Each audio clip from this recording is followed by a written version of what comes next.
그 사람들이 롯에게 이르되 이외에 내게 속한 자가 또 있느냐?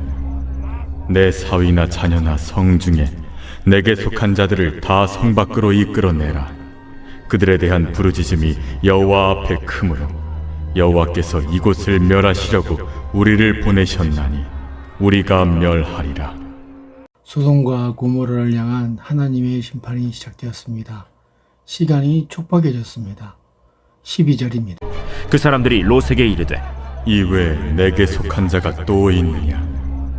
내 사위나 자녀나 성 중에 내게 속한 자들을 다 성 밖으로 이끌어내라. 하나님의 천사들은 롯에게 긴급 메시지를 전했습니다. 이제 심판이 시작되었으니 롯에게 속한 자는 누구든지 성 밖으로 이끌어내라는 내용이었죠. 우리는 여기서 두 가지 놀라운 사실을 깨달을 수 있습니다. 첫째는 하나님은 롯뿐만 아니라 롯에 속한 사람들을 모두 구원해 주신다는 것입니다. 사도행전 16장 31절은 주 예수를 믿으라. 그리하면 너와 내 집이 구원을 받으리라. 라고 말합니다. 하나님의 구원은 우리에게만 해당되지 않습니다. 하나님은 우리에게 속한 모든 사람을 구원하기 원하시는 분이십니다. 이와 비슷한 예가 구약에 또 있는데 이스라엘 백성이 가나안 여리고 성에 정탐꾼을 보냈을 때입니다. 정탐꾼은 자신들을 숨겨준 기생 라합에게 한 가지 약속을 했는데요. 여리고 성을 함락할 때 너를 구원해 주겠다라는 것이었습니다.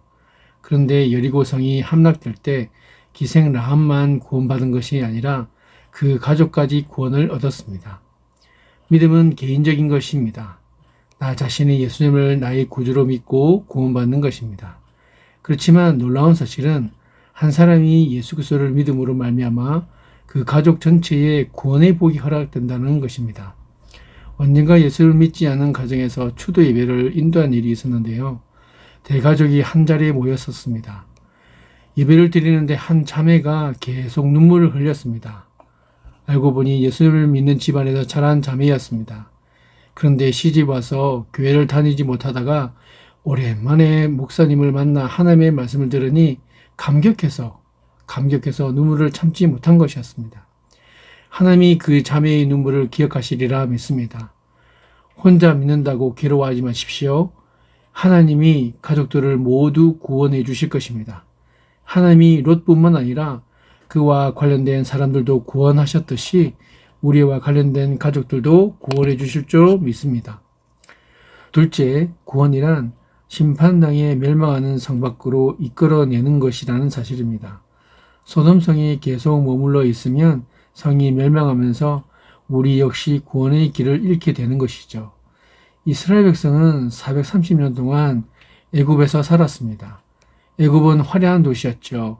그러나 하나님은 그들이 계속 애굽에서 살기를 원하시지 않으셨습니다. 그곳은 역사가 있고 화려하고 문명이 발달한 도시이지만 영생을 주지는 못했습니다. 하나님은 그들에게 도시를 빨리 빠져나와서 젖과 꿀이 흐르는 약속의 땅으로 가라고 말씀하셨습니다. 구원이란 애굽에서 빠져나와 약속의 땅으로 가는 것을 의미합니다. 애굽은 이 세상의 모델입니다. 그리고 영적으로 죄와 사탄의 역사가 관영하는 곳이죠. 이러한 곳이 복의 도시일 수 없습니다. 참된 구원이란 저주의 도시에서 빠져나와서 약속의 땅으로 가는 것을 의미합니다. 이 세상에 살지만 이 세상에 머물지는 마십시오. 여기는 우리가 영원히 살아야 할 약속의 땅이 아닙니다. 우리는 이 세상을 구원해야 합니다. 그러나 이 세상은 소돔과 고모라는 우리가 머물러야 할 목표가 결코 아니라는 사실을 기억하십시오. 그들에 대한 부르짖음이 여호와 앞에 크므로 여호와께서 이곳을 멸하시려고 우리를 보내셨나니 우리가 멸하리라.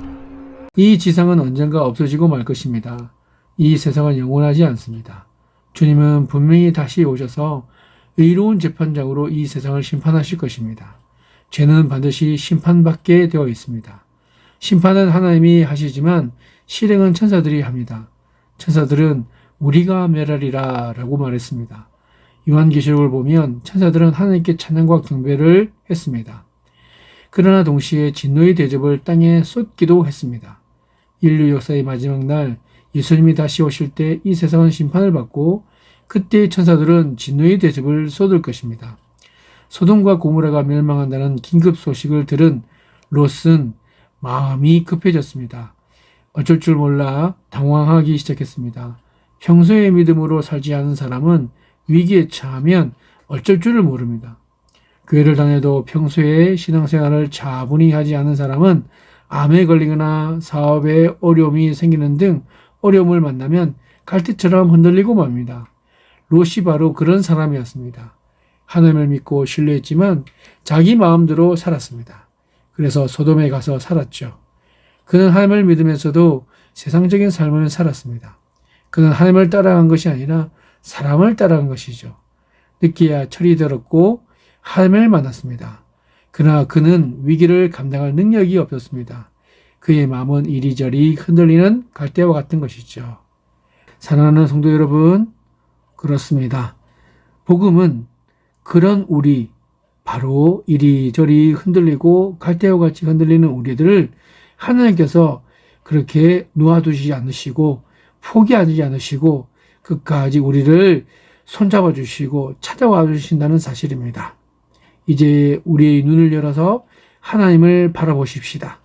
그리고 우리를 일으켜 주시고 세워 주시고 뛰어가게 하시는 하나님으로 말미암아 오늘 다시금 영적인 기쁨과 즐거움을 회복하는 그런 복된 하루가 되시길 예수님의 이름으로 축복드립니다. 기도하겠습니다. 하나님, 오늘도 믿음으로 사는 자가 되기를 소망합니다. 하나님을 기쁘시게 하는 믿음을 가질 수 있도록 인도하여 주시옵소서. 믿음이 없이는 하나님을 기쁘시게 못한다라고 말씀하셨사오는데 먼저 하나님이 오늘도 살아계신 것을 믿게 하옵시고 하나님을 찾는 자들에게 상 주시는 분이심을 믿게 하시옵소서. 무엇보다도 주님이 칭찬하신 믿음의 사람을 닮고 싶습니다. 하인이 중풍병으로 집에 누워있을 때 다만 말씀으로만 하옵소서. 그러면 내 하인이 낫겠삼나이다 라고 고백한 백부장의 믿음을 담고 싶습니다. 도마와 같이 늘 의심하며 눈으로 보이는 것만을 더욱 신뢰하며 살아가고 있는 저희들에게 말씀대로 역사하시는 바를 눈으로 보지 않아도 믿는 믿음을 주시옵소서. 하나님, 믿는 자에게는 불가능이 없다라고 말씀하셨는데 저희들이 바라옵기는 믿음 안에서 저희들이 비전을 갖게 하여 주시고 꿈을 꾸게 하시옵소서. 믿음 안에서 꿈꾸는 꿈들이 현실임을 확신하게 하옵시고 선한 뜻을 바라며 그 선한 바를 이루시는 하나님만을 바라보기를 원합니다. 하나님께서 옥합을 깨뜨린 여인의 환신을 칭찬하시므로 믿는 자에게 거룩한 낭비가 요청됨을 깨우쳐 주셨습니다. 저희들도 옥합을 깨뜨려 주님 머리 위에 부어드린 마리아의 기쁨을 맛보 알게 하여 주시옵소서. 주님 앞에 드리는 헌신이 결코 낭비가 아님을, 결코 사라지는 것이 아님을 확신하게 해 주옵시고 주님의 기쁘신 뜻을 이루는데 우리의 삶을 온전히 아낌없이 드릴 수 있는 견고한 믿음을 허락하여 주시옵소서. 오늘도 그렇게 놀라운 은혜로 영적인 성장을 일으키시며 견고한 믿음을 주실 하나님을 기대하며 이 모든 말씀 우리 주 예수 그리스도의 이름으로 기도드리옵나이다. 아멘.